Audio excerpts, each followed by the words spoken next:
pioneering thinkers from countries right around the world.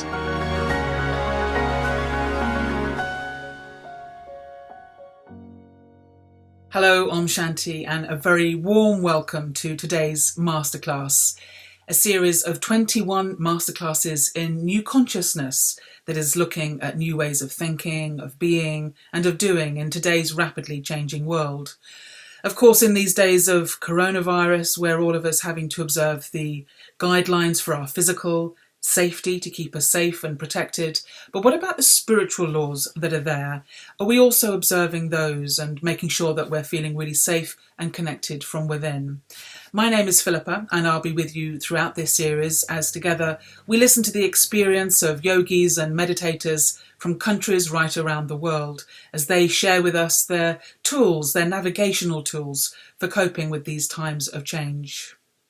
Now, one of the features for many of us of this period of lockdown has been the chance to have more time, to slow down, to really become aware of our surroundings, and within that, the sounds that are happening around us that when we're more busy, we maybe don't notice. So for me, it's been about really taking notice of birdsong, of listening to the flapping of wings of a flock of geese as they fly overhead, or listening to the humming of a bee, or the distant barking of a dog. These sounds that are around us all the time have felt much more acute, and I've been much more aware of them. And for those of us on a spiritual path, of course, meditation often involves listening to the sound of music. And there is something about music that can act as a gateway to the soul. It can open us up into higher realms of consciousness. And it's interesting how it does that, and why does music have the effect on us that it does? Well, today's masterclass is on it precisely that, on going from sound into silence, the meditation experience.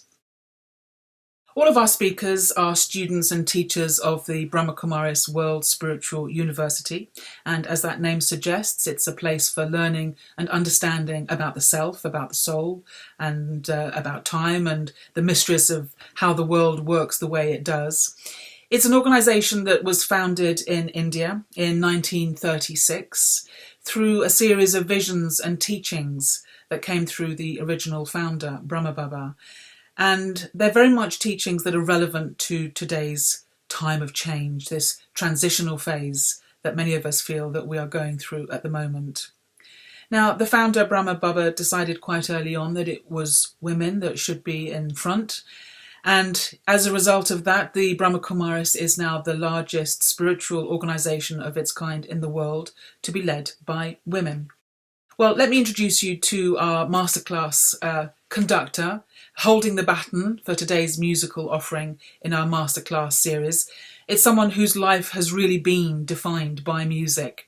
He's one of Australia's leading composers in art, screen, and traditional music, working tirelessly for many years, preserving the vanishing musical traditions of different countries and cultures around the world. Indeed, his music has been played at venues right around the world, including the United Nations, the Olympics, and the White House. He's also Associate Professor and Head of Music at the Australian National University in Canberra. And as if all that wasn't enough, Dr. Kim Cunio has also been a student and teacher of meditation with the Brahma Kumaris for over 20 years. Kim, thank you so much for joining us on Masterclass. It's great to be with you. Thank you. Philippa, thank you for the beautiful introduction, and hello everyone. Now, for you, it must be quite strange because your life in many ways falls evenly into two halves. One where you are constantly surrounded by music, by the sounds that your beautiful musical instruments are making, and obviously the noises of being in a student university environment. But then the other half of your life, which is very much diving into the experience of stillness and silence and meditation. Do you think those two halves of your life work off each other? Do they work together? Well, this is the goal of every meditator, I think, is to say that we start by having experiences. And to all of us who are students of meditation, I think we are gifted some experiences when we start, and they're just a really remarkable thing. But as time goes on, we have to work a little bit more to continue to have those experiences. Sometimes we change our diet or our lifestyle or our way of being with the world. And inevitably, it comes to a point where we say that this experience of oneness or togetherness shouldn't just be really for the act of meditation. It should be throughout our lives. And so much of our lives are spent in work that for me, I do try and make it the same if I can. And certainly something that music offers is, I often say that music opens the window to the soul, but to really get the door open takes meditation. So we have something in music like any good musician, any person who's playing an instrument or composing, it's like something of the soul will inevitably come to the surface. And so I find that I have something really beautiful to start a dialogue with anyone involved in music. And what is your understanding of why music affects us in the way that it does? I've heard people say that it's because we listen to the sound of the heartbeat when we're in the womb. But is it deeper than that? Why does it affect us so profoundly? There were so many answers on that. So I'll go through a couple that I think are really indicative of where we're at now in terms of this understanding. One is that the mainstream spiritual answer, which I really love, and I might reference a really great musical teacher called Hazrat Inayat Khan, who founded the world's Sufi order, but before that was a really masterful player in Indian classicism. And he said that what happens is that music is the most mystical of the arts. And by saying that, he said that something happens when we make music, that the deepest self, or what could be called the superconscious, can actually emerge into the body. So it's like that we have, all of us, a higher self that's just waiting for the opportunity to come out. And the notion of participating in music or listening to music in a sacred state enables that to happen. And he had a phrase called the lataif, these centers which are a little bit like the Indian chakras that could be activated by particular scales or thoughts. So variations of this are in all our spiritual traditions. But modern neuroscience tells us something very, very fascinating, that when we listen to music or we play with music or along to music, our brain lights up like nothing else. So to be a really functional musician, the only thing that comes close to it is speaking multiple languages.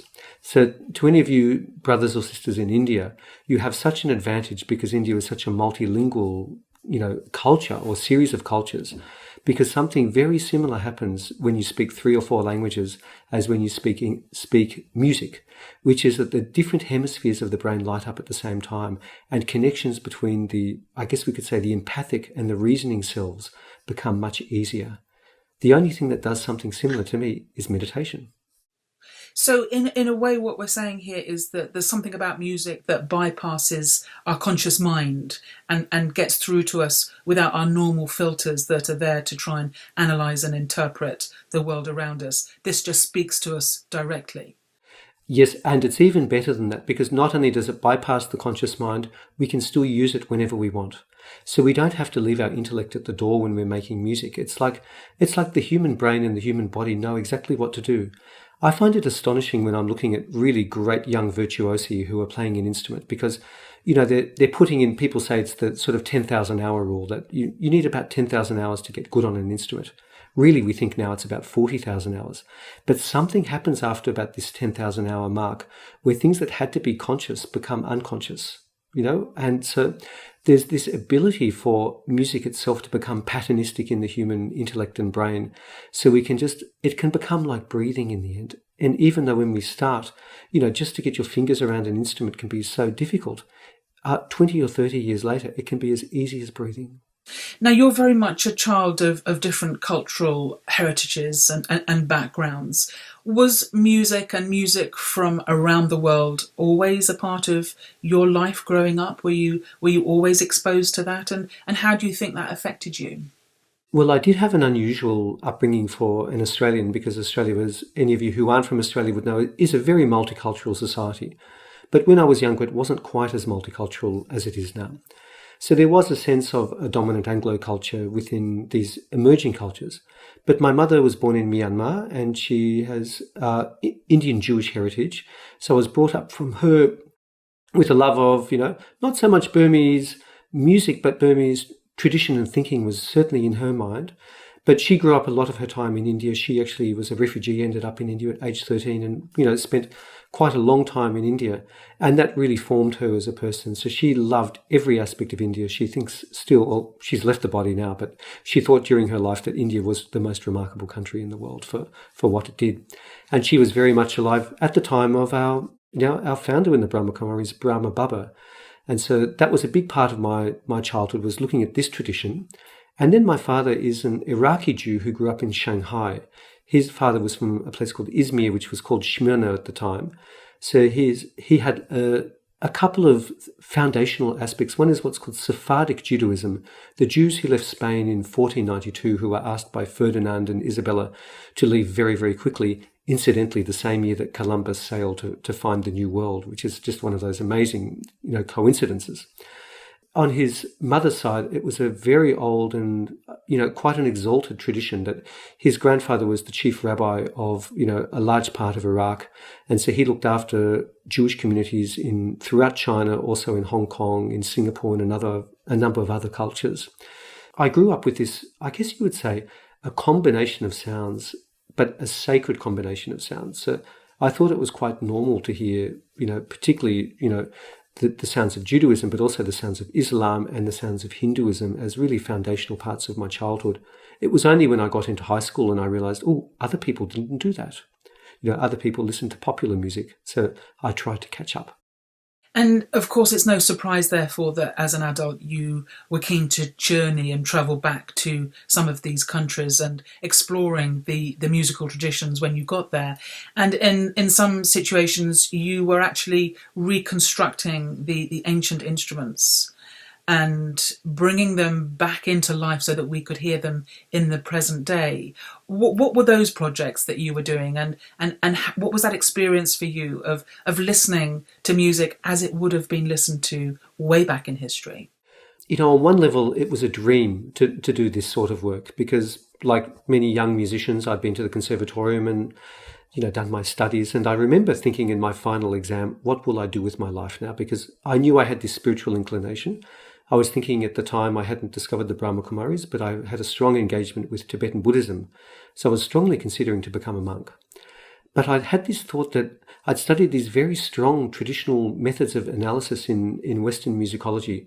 And I thought, surely they have a role to play in the reconstruction of vanishing music without myself just being a Western musicologist who comes in and says, I know better because I'm trained in this particular tradition. So I found the method, which has had different names, but it's descended from a fellow called Bronislaw Malinowski. And he was a very interesting sociologist in the period of the First World War. And he was stuck on a place called the Trebribrand Islands.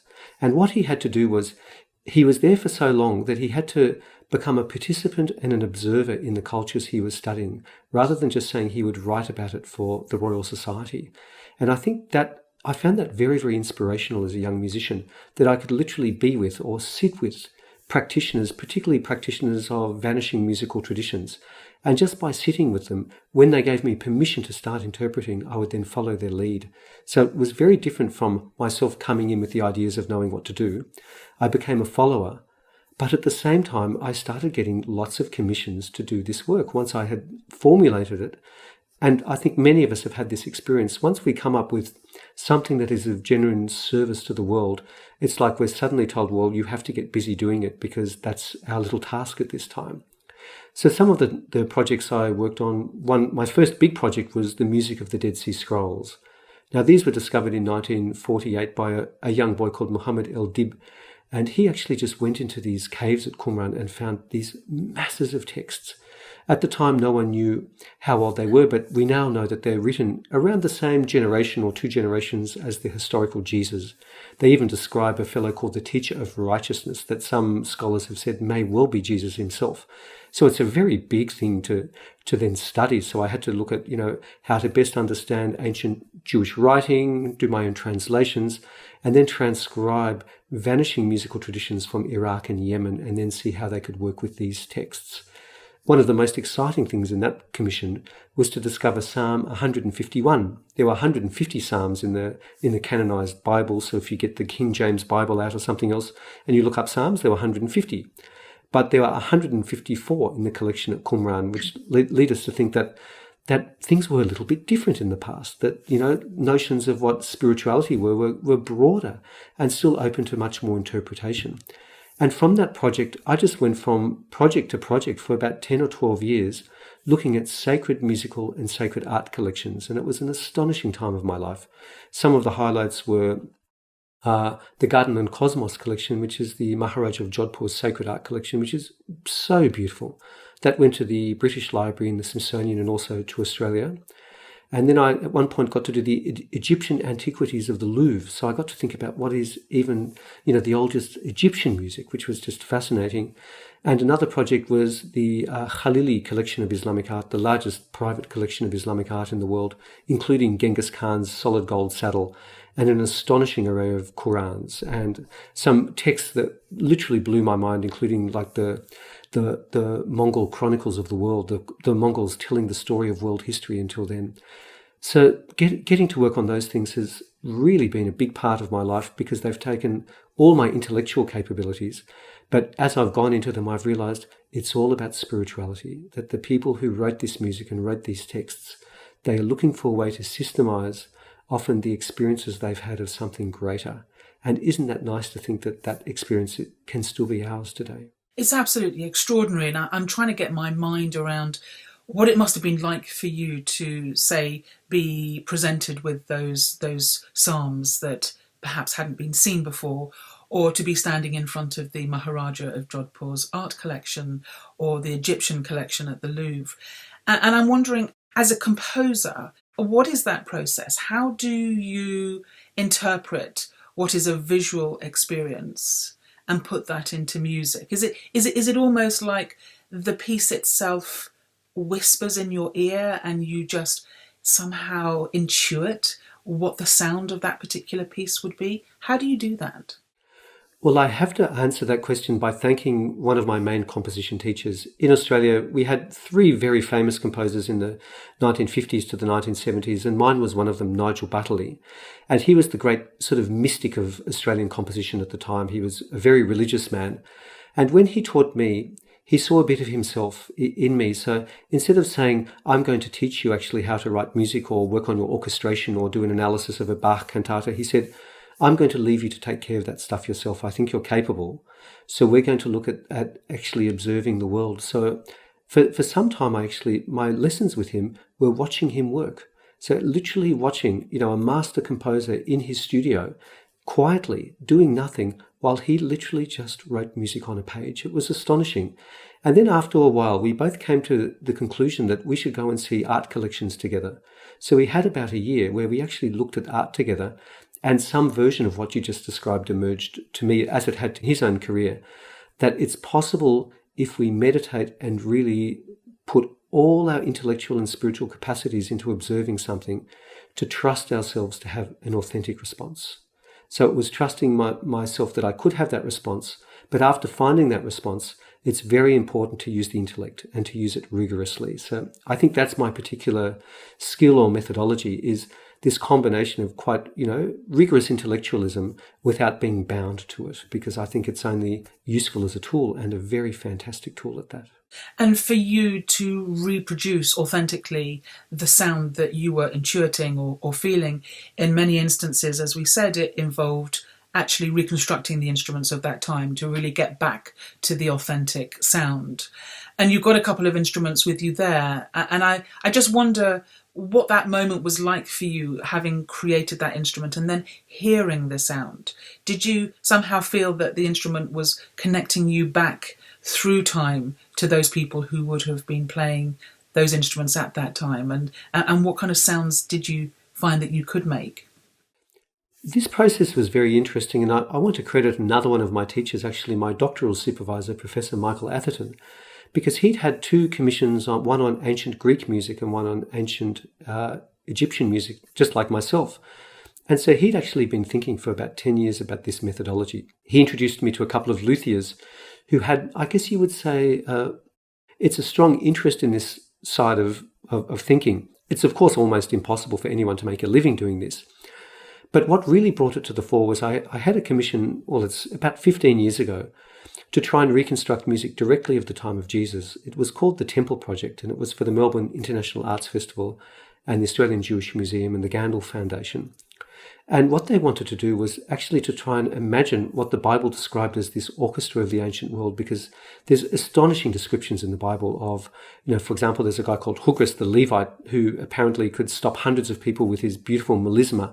Then there's a choir of 12 people minimum performing every service, but potentially up to hundreds in the major festivals, and a permanent orchestra working, for the services, and a whole tribe of the Israelites whose job it was to be professional musicians.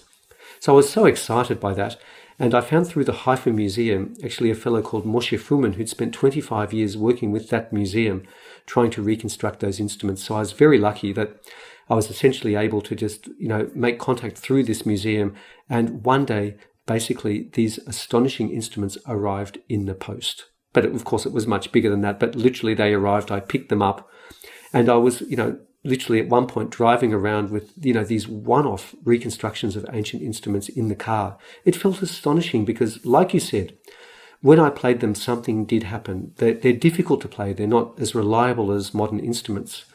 But we can have a sense when we play these old things that something, maybe it's like we get to some point of less entropy in the world. Many of us think that, of course, the world advances scientifically, but maybe we've come from a point where the spiritual insights were greater in the past. And if we have that thought, or that a thought is even a possibility, to go back in time is to think of maybe a slightly greater purity of human intention. And having that come to me through the instruments was quite astonishing.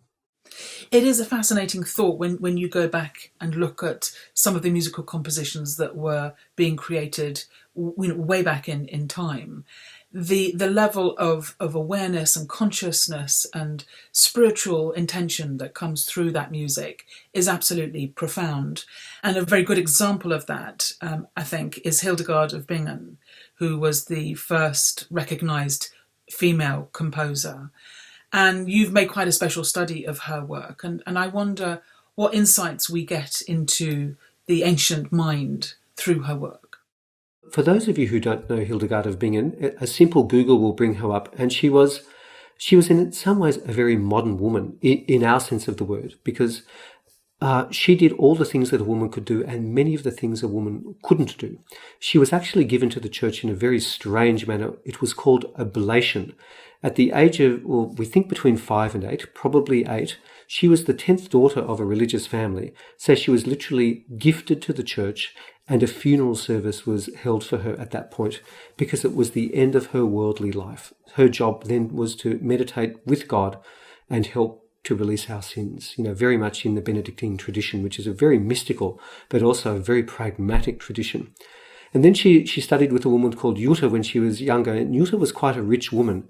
And over time, Hildegard had a whole series of visions, and in those visions, she started to realize that she was a spiritual teacher herself, a composer herself, a writer of poetry, and also a healer. And this combination was astonishing.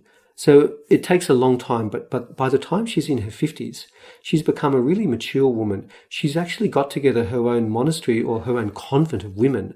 And some of these are very wealthy women. So she's actually able to finance, she's very practical, a really interesting sort of, it's a new social experiment, this idea of a self-governing convent of women with no male figure telling them what to do. She even lectured the Pope on morality. So she was completely fearless. She went on study tours, she went on lecturing tours, and at one point the Pope felt so strongly that she was very special. He gave her a scribe called Godfrey who taught her this craft of music notation, because she had a feeling that the heavenly voices were singing to her, and she heard in her mind's ear heavenly choirs singing divine songs. And so she wrote through this guy called Godfrey of doing the transcriptions for her between 70 and 75 astonishing compositions, including the first modern opera, or what we would call an opera. And so I find her very inspiring.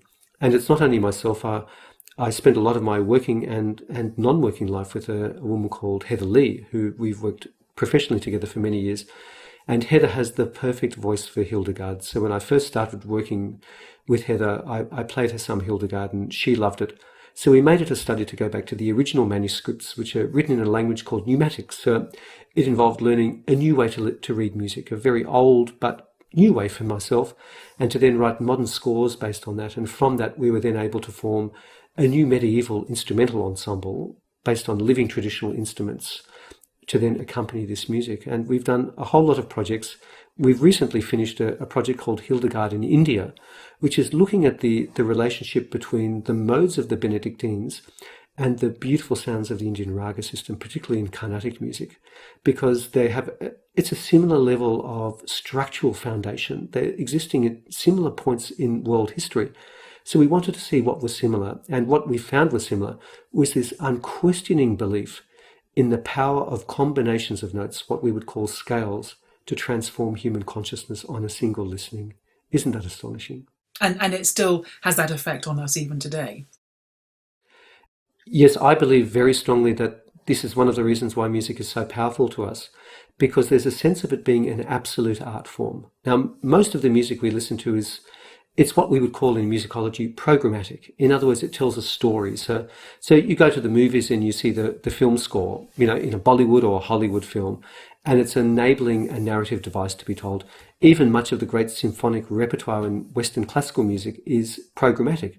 It's telling the story of places and times. But in a deeper sense, music is absolute. It gives us a completely undefinable but reproducible feeling as a species when we listen to it. And this is one of the holy grails of musicology, to find out if people of different cultures can have the same experience listening to different music. About 100 years ago, we felt very strongly that it was the case. Now we've tempered that idea with the idea that, of course, so much is cultural and so much is about what I would call the individual journey of the soul, but we could say the individual intellect if we have a problem with the soul. But certainly no one disputes the power of music to change people's consciousness or understanding or even thought patterns. This is all well understood and well defined and well studied these days. It's very interesting to think that, we consider ourselves to be modern creatures, and yet actually, if we take that idea of being a soul, throughout history, the soul of humanity has been the same. It feels the same. It expresses itself in the same way. And actually, throughout time, the experience has been one experience. And we touch into that in our today's modern society in just the same way as they touched into it then. Kind of really makes you feel the timelessness, in a way, of the qualities of the soul and how music resonates with those qualities. Philippa, I agree completely. But yet it's not even just music or the soul, it's everything. Even this physical world that we feel is so solid, it's such an illusion, because if we look at a grain of sand, that grain of sand has outlasted us. It's outlasted our parents' generations. It's been around since the dawn of humanity. If we look at the air we breathe, that essentially is the same air in the wonderful bubble of our miraculous earth. It's the same air that was breathed 1,000 years ago. It's quite astonishing. The water we drink, it's recycled through our bodies, but basically we drink water, we process water, it goes back out into the sea eventually for, if it's part of a sewage system, or if we go and, if we went and, passed water out in the desert, that goes back into the earth, which then becomes part of the aquifer, or it becomes part of the clouds. So really, all of us, when we think about it, we are not separate. And this realization is so profound for us, I think, because it enables certainly my understanding of what music is to really have some traction. Because if we feel that we are no longer separate, we need some tools to open this feeling of togetherness. And I know of no other tool that is effective as music is. Because, again, music has this ability to stop time. And music is the gateway, as is the name of our little conversation today, to silence. So if we to really meaningfully listen to what the soul is about, or to listen to the story of the earth, or at the moment our earth crying in all this despair, we really need the space of silence. And it's very hard to reach silence without a bridge, and music to me is that bridge. And what has your connection with the land of Australia and the Aboriginal heritage of Australia, has that been in any way a factor in shaping your who you are as a person? And if so, what is the inspiration from that culture? This is a wonderful question. And I'd like to preface my answer by actually acknowledging the fact that I am here in Australia talking to you on Aboriginal land. It's been a really significant change in our culture in Australia that we are acknowledging that the so-called modern technocratic West, in this case the British, and they came with an erroneous assumption which they called Tyrannulius, this idea that the land was not inhabited because it was inhabited by a group of people who did not constitute mature culture. And what we've found since then is that the Aboriginal peoples of Australia, and indeed all cultures from around the world, constitute every single definition of culture. And this is a big thing in the whole world. I mean, I'm in dialogue with scholars from South America. There's a wonderful reclamation of Indigenous culture going on in South America at the moment. In India, this process is just starting, this idea of looking at what are so-called tribal people and looking at the depth of culture that exists particularly in places like Orissa, where there's still very defined semi-nomadic Indigenous cultures that have wonderful old and sublime traditions. So we have this idea that Indigenous culture is important because it's our earliest culture, and it's a culture that was entirely oral. And this is another discussion about how music works. Music works very differently when we learn it orally, as opposed to when we learn how to read it. And it's a bit like the same in all cultures. Now, Philippa, you and I have both been to India many times, and I think we both find aspects of, the depth of oral culture in India deeply inspiring. And for any of you who are from India, I say with the utmost gratitude, you have such insights just because of the land you live in and the spiritual history of that land, a land that spirituality is still living. We can all do our best in Australia, but the closest we have to this living tradition of India is our Indigenous peoples. So I do like to honour them, and I'm fortunate in my job at the Australian National University that we have a number of programs that are, very much targeted towards Indigenous engagement. It's my pleasure to work on a program which we call Naraburia, where we are training a new generation of 10 Indigenous composers, we hope to be the new composers of Australia, to tell the Indigenous stories of Australia, but to also say that if composers to really have the music of Australia, they actually need to lead from the Indigenous space. So to me, it's very exciting to think about these. I spend quite a lot of my time around Indigenous musicians and Indigenous thinkers, and I find that the insights of First Peoples, as mostly they like to be called as a collective term, are quite astonishing. And it's not from the Rousseauian idea of the noble savage. It's from the idea of shared lived experience over multiple generations and the wisdom that comes from a process of listening to land. Absolutely beautiful. And what a way to honour those Indigenous cultures, to bring their music to a wider audience, because you can speak all the words you like, but actually to connect into those experiences through music takes us into another realm that actually talking can't do. But I want to bring you into this aspect of using music to take us beyond sound and into the sound of silence. And we mentioned Hildegard of Bingen, and she had pieces called, I think, Feather on the Breath of God was one of them. And someone listening to the music that you have composed gave a critique of saying, if there is a God, this music is close to the source. So how would you, in terms of sitting in front of a piece of artwork or in front of an object and translating it into music, where do you begin with translating the feeling, the experience of God into music? What would you say the sound of the divine is? How would you describe that? Well, this is, again, you're asking wonderful questions and they're not easily answered. But I want to preface my answer by talking briefly about a project that I'm just working on at the moment with the British Antarctic Survey, which is using a series of recordings of the sounds of space and the cosmos that are made in the Halley receiver in Antarctica. Because it's like, if there's a sound of God, it's like the sound of this whole universe, in a sense.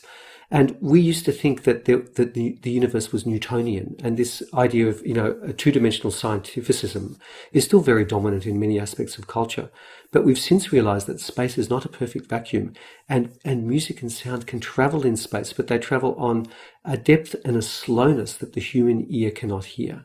So it's possible through algorithmic experimentation to be able to actually bring this into human hearing. But even so, For example, a number of years, this great, 100 years ago, Einstein talked about gravitational waves, and a few years ago, they were discovered and proven.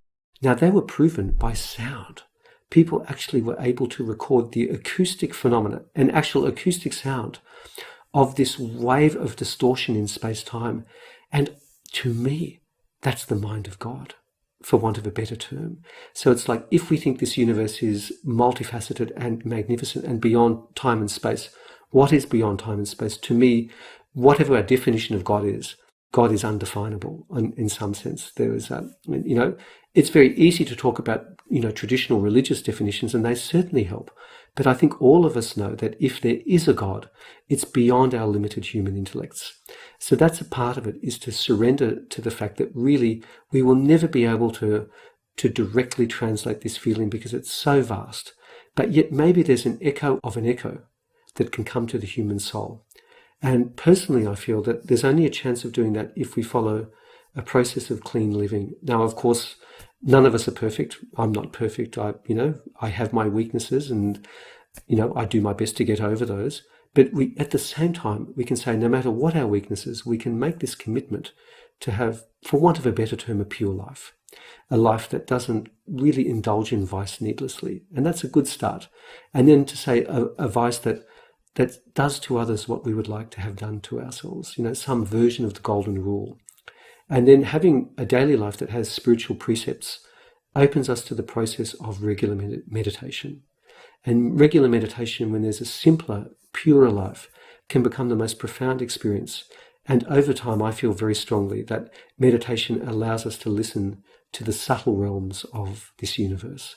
And this process of listening to these subtle realms is then very, very simple, because we have a body, we have a mind, we have an intellect that are all at the service of the deepest version of ourselves. And that once we do the listening, surely these skills we have spent years, perfecting or working on, in my case, there's still a long way to go. But the limited skills I have, I feel I can use very, very well now for music. And you've been on this path of meditation now for over 20 years. Do you find that the more time goes on and the more you deepen into this process of cleansing yourself and your soul, if you like, that you become more finely tuned and a better instrument to catch that vibration, to catch that energy? Have you noticed a sense of acute and accentuated experience as time has gone on? In the good days, definitely. But of course, we're all humans and we're all in a body. And so that, all our bodies suffer and all our minds suffer. So I would say that I'm also just human, and I have some moments that I think are pretty good. And then I have other moments where I'm like all of us, where I have attachment, I have anger, I have, envy. We're all like that. And I think it's okay to say that, we're all imperfect. We're all just on this path. But I think what can happen through regular meditation is that the peaks of distrust or anger or, all of these things, maybe we trust that they will pass a bit more. Sometimes they're still just as strong, but at least we know that there's an underlying experience that can happen beyond it. And certainly that's been a real bulwark in my life, to know that there's a process by which I can always forgive myself and others. And that process is through meditation and some act of surrender to the divine, which I think, takes us beyond religiosity to the point of religion, which is to say that we need to find a way to be comfortable with ourselves, with all our failings, and to feel that there is a spark of God inside us that can be purified through a good life. And certainly making good music really helps that. But sometimes making music is completely non-intellectual. It can just be sheer joy. And I love playing music with other musicians. It's an incredible act of communication, because I can literally meet another musician who I've never spoken a word to. And usually within 2 or 3 minutes, we can find a musical dialogue that can have nothing to do with culture. And so I think that there is something about music that really works on this fundamental level, that it takes us into these spaces. And I'd say that, I'm lucky to be able to play and compose, but I say to anyone, the experience is exactly the same by consciously listening to music, or maybe using the term deep listening. If we actually don't have music just as something to get through the day, or something to have when we're driving in a car, or when we're going for a jog, and we just allow ourselves time to really engage with those pieces of music that really move us, something remarkable can happen.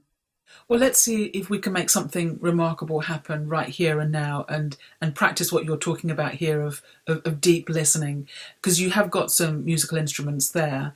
And if I could invite you to just use the sounds of these instruments to maybe just guide us into an experience of this mind of God, as you called it so beautifully, it would just be great to have that moment together. Philippa, it's a pleasure. I'm going to show the instruments I've brought with me. I mean, I have, a house full of instruments, but I've got two. We talked about Hildegard of Bingen, so I thought I'd show you this beautiful triangle. Now, this is what's called a psaltery. Psaltery means in Latin psalms, and we think Hildegard learnt to sing the psalms with the aid of an instrument like this. So it can be plucked, which is very beautiful, and it can also be bowed, and it's so beautiful. It's like a proto violin.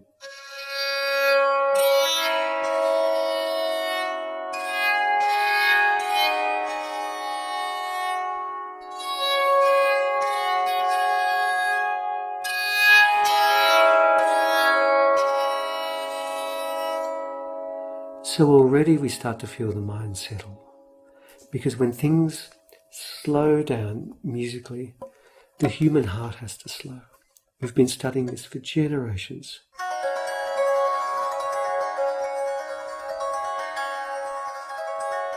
So we'll spend a bit of time with the psaltery, and then when we come out of meditation, I'll show you a fun instrument. Breathing slowly.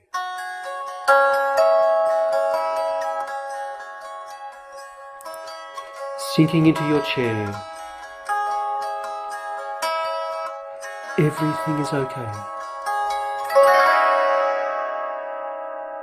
Everything will pass.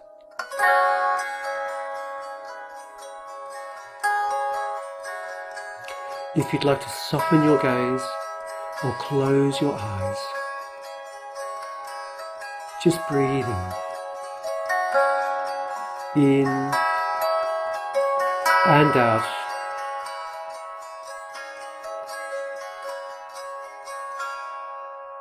Thinking of this beautiful body that has served us through our entire life, we thank it.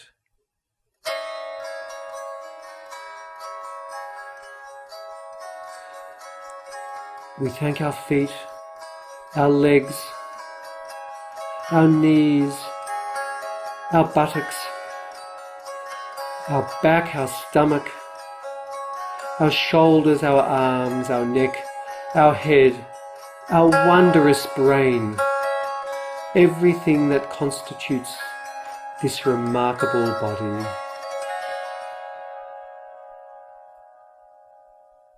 But let us dare to imagine that there is more.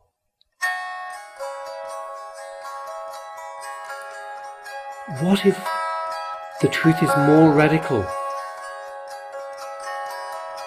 That there is a part of me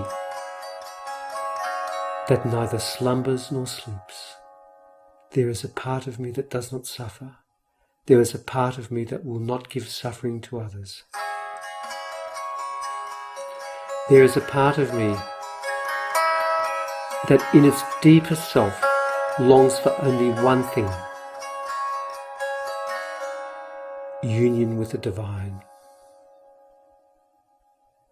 Imagine if every day, even just for a minute,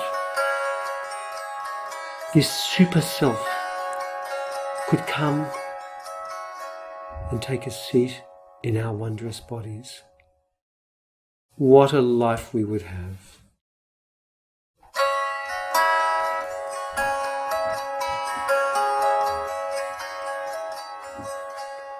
This, my friends, is the soul. We all have one. We all are one. We are simply souls in a body.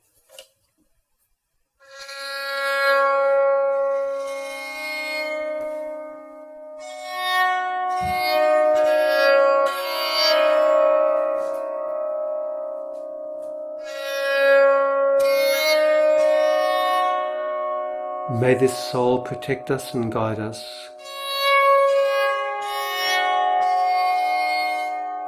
May the soul purify us,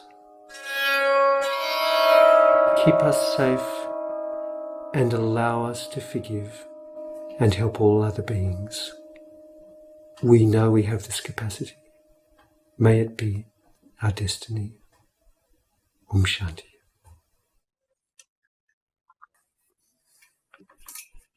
So I'd like to show you another very interesting instrument. This is a more recent instrument because even though we've spoken about music as an old thing, I'm a composer, so I make new music and I write new music every week. And this is a relatively recent instrument that is, it takes great inspiration from the Caribbean, steel drum sets, but it's quite beautiful. It's called a hung, H-U-N-G. If you're from India, maybe it sounds a bit like Gattam, which is the clay pot of South Indian classicism.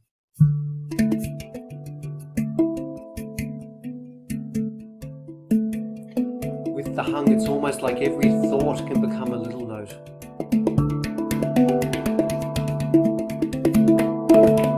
We can become light. We can become heavy.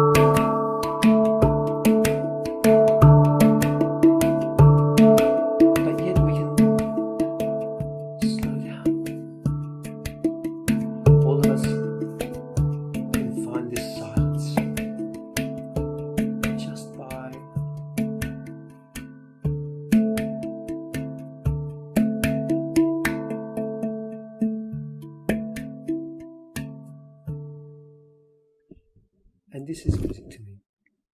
Every moment of every day it's available like this to me as it is to you.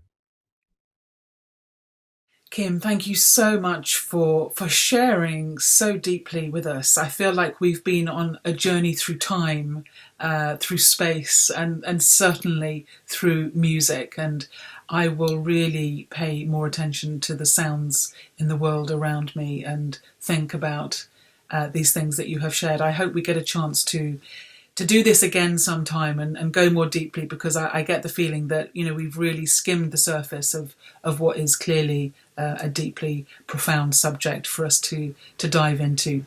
But we have to leave it there for today. So Kim Cunio, bless you. Thank you for being with us, and all the best for your onward journey. Thank you. Thank you, Philippa, and go well, dear friends. Thank you so much. And thank you to you as well for joining in and listening from where you are. I hope you feel equally inspired to think about the music in your life and what effect it's having on you. And I hope that you'll join us again for tomorrow's masterclass. And until then, I wish you well, keep safe, Om Shanti, and goodbye.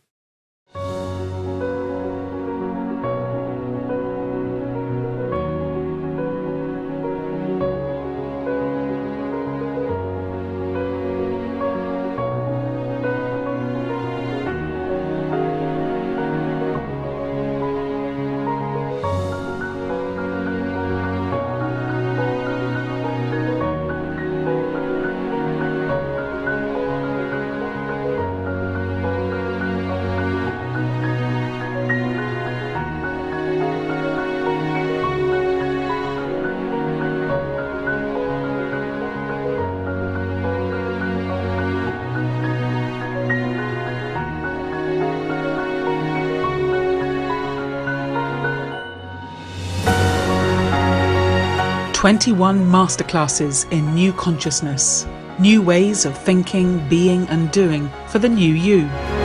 Pioneering thinkers from countries right around the world.